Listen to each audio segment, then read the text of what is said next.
Oi pessoal, tudo bem? Hoje nós vamos continuar com nossos estudos de Química. Página 73 da apostila 73, Ligações Químicas. Na aula passada a gente viu tabela periódica e agora a gente vai continuar com nossos estudos de ligações. Vamos lá! Toda matéria que nos cerca, ela vai ser formada por substâncias químicas. E essas substâncias, elas são formadas com átomos, né? Por átomos. A gente já estudou isso também, foi a nossa primeira aula. Que esses átomos, eles isolados, eles não estão estabilizados, ou seja, não tem 8 elétrons na sua última camada. Só quem é que tem os 8 elétrons? Os gases nobres, como a gente viu na aula de tabela periódica. Para tentar estabilizar esses átomos é que existem as ligações químicas. Beleza? Foi observado que existem átomos que eles dificilmente se combinam, né? Que eles não conseguem se juntar. Quem são eles? São os gases nobres. A gente também já viu isso. Por que eles não se combinam? Porque eles já têm 8 elétrons na sua última camada. Exceto o hélio, né? Que o hélio ele só tem a camada K, ou seja, ele só tem 2 elétrons na última camada dele, mas ele também está estável, tá? Por isso que ele é um gás nobre, porque a camada K, ela só comporta o quê? 2 elétrons. Então, vamos lá. De um modo geral, os átomos, eles, para ficarem estáveis, eles têm que obter a configuração do gás nobre. Ou seja, para um átomo ser considerado estável, ele tem que ter 8 elétrons na sua periferia, na sua camada de valência, na sua última camada. E isso ficou conhecido como a regra do octeto, que é quando todos os átomos tentam se igualar à configuração do gás nobre. Octeto por causa de 8, né? 8 elétrons. No caso do hélio, né? Ou no caso do hidrogênio, né? Que ele o hidrogênio só tem um elétron na sua última camada. Para ele ficar estável, ele tem que ficar com 2 elétrons. Ele tem que ficar igual ao hélio, né?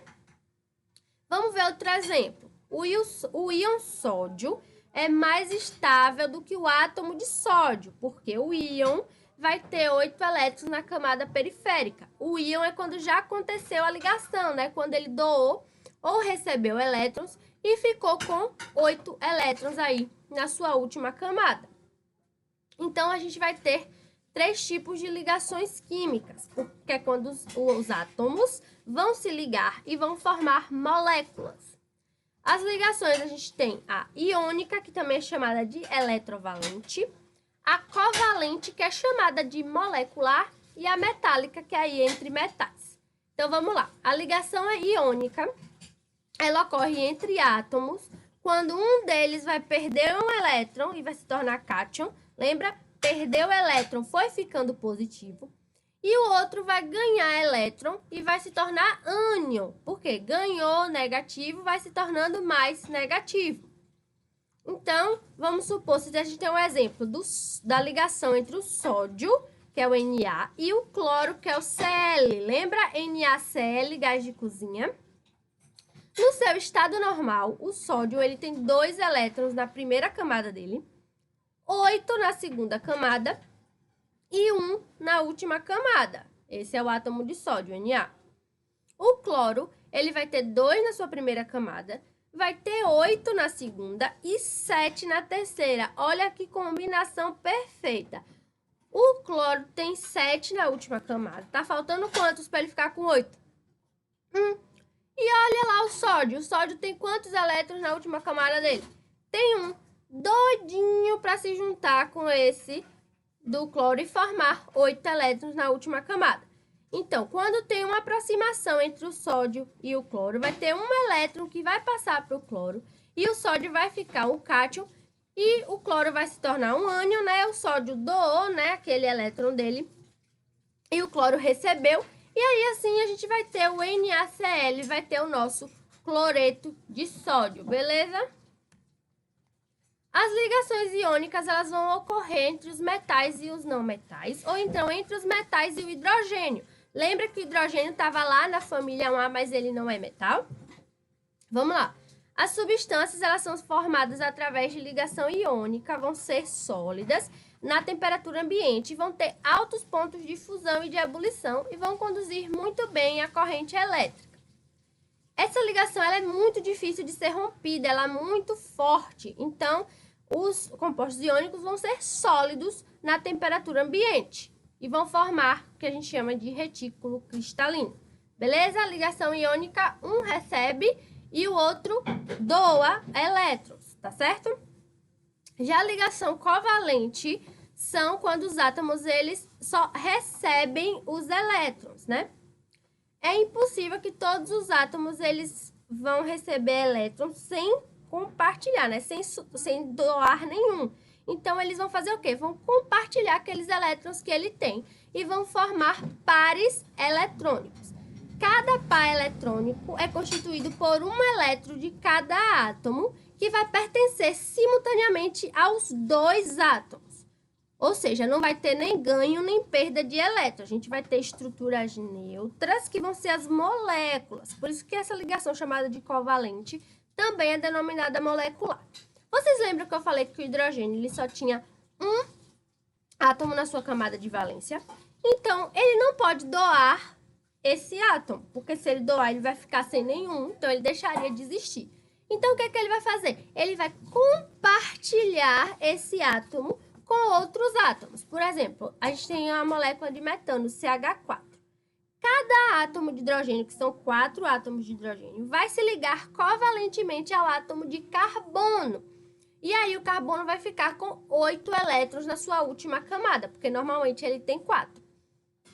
Esse átomo que o hidrogênio está aí compartilhando com o carbono, ele não vai doar. E ele também não vai receber esse átomo do carbono. Eles vão compartilhar. Olha como o hidrogênio é solidário. Ele compartilha o único átomo que ele tem. Beleza? E essas ligações covalentes, elas podem ser classificadas de acordo com os números de ligações. Vamos lá. Elas podem ser simples, quando a gente está compartilhando só um par de elétrons, como no caso lá do hidrogênio, né? Que ele só pode compartilhar um. Então, a gente tem algumas substâncias, por exemplo, CCl4, o PCl3, o NF3, onde carbono, fósforo e nitrogênio vão atuar aí com valência de 4, 3 e 3 elétrons, respectivamente. Eles vão se unindo e vão compartilhando seus elétrons, só que vai ser um compartilhamento simples, porque só vai estar compartilhando um de cada vez. Na ligação dupla, a gente vai estar compartilhando 2 pares de elétrons, então a gente vai se unindo os átomos aí de 2 em 2. Para a gente romper uma ligação dupla, a gente precisa de mais energia do que para romper uma ligação simples. Beleza? Então, vamos lá. Aqui a gente tem o exemplo do oxigênio e do carbono. Ó, a gente tem uma ligação dupla entre o oxigênio e o carbono e outra ligação dupla entre o oxigênio e o carbono. Então, cada um deles vão ficar com 8 elétrons na sua última camada. O oxigênio da esquerda vai estar compartilhando 2 elétrons com o carbono e o da direita vai estar compartilhando 2 elétrons com o carbono. Aí o carbono fica com 8 e cada oxigênio desse vai ficar com 8. Isso aí vai ser a ligação dupla. E por fim, a gente tem a ligação covalente tripla, que é quando a gente compartilha 3 pares de elétrons entre 2 átomos. É uma ligação que é mais forte do que a dupla, mas sua energia não é o triplo da ligação simples. Por exemplo, ó, a primeira ligação é forte, a segunda é um pouco mais fraca que a primeira. E a terceira é a mais fraca das 3.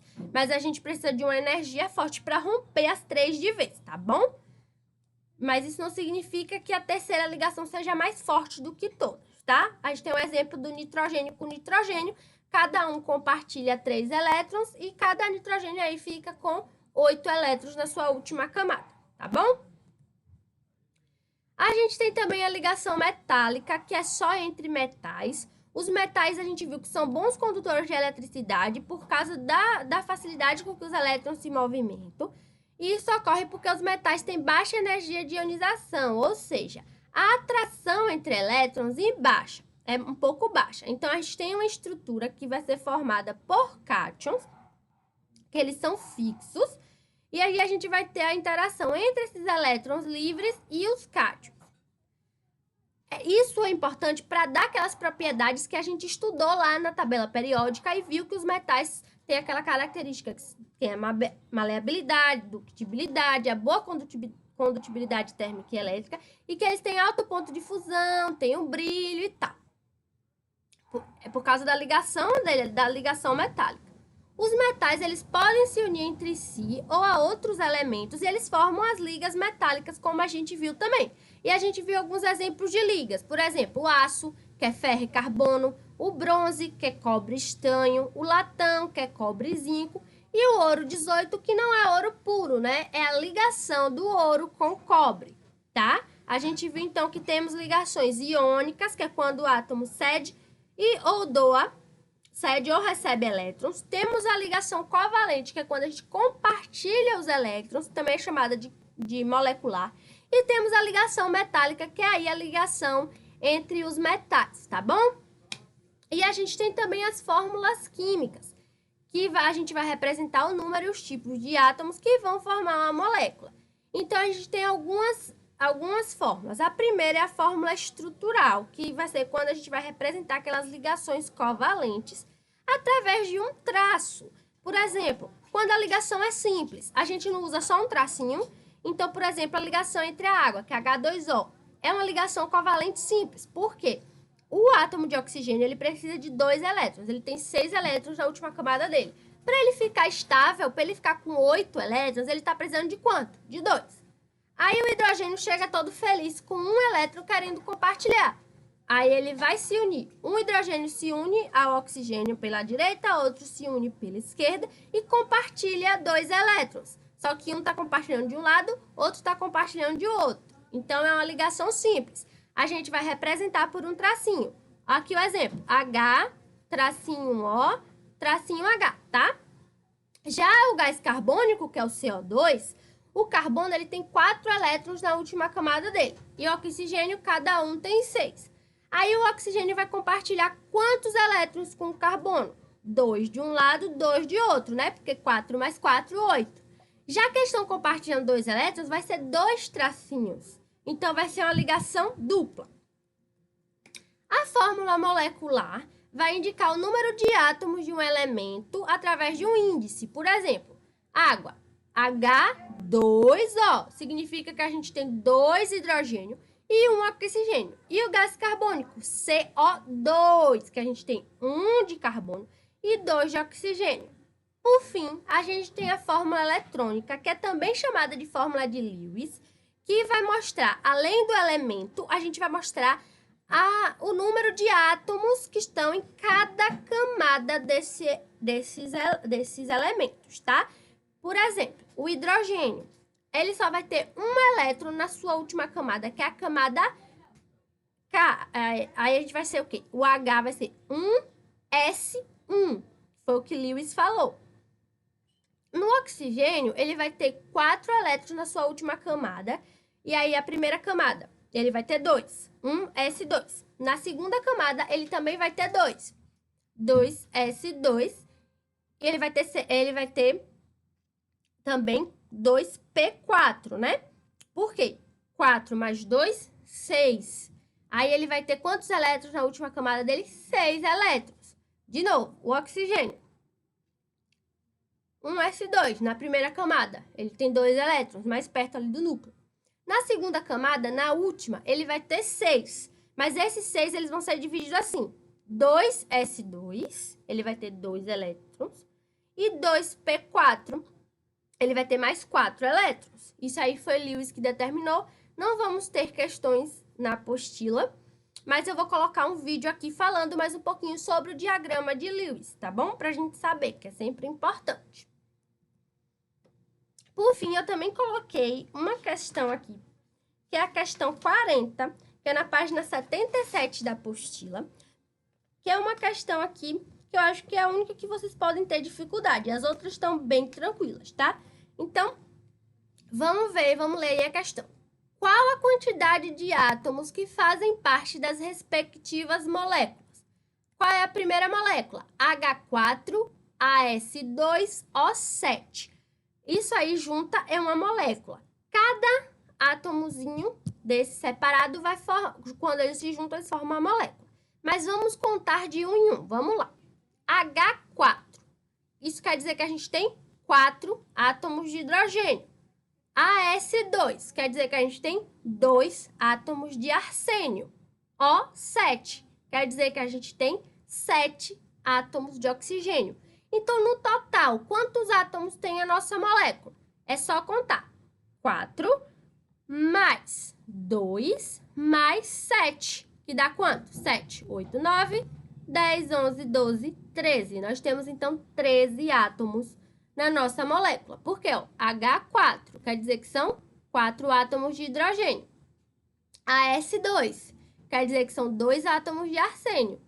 O7 quer dizer que são 7 átomos de oxigênio.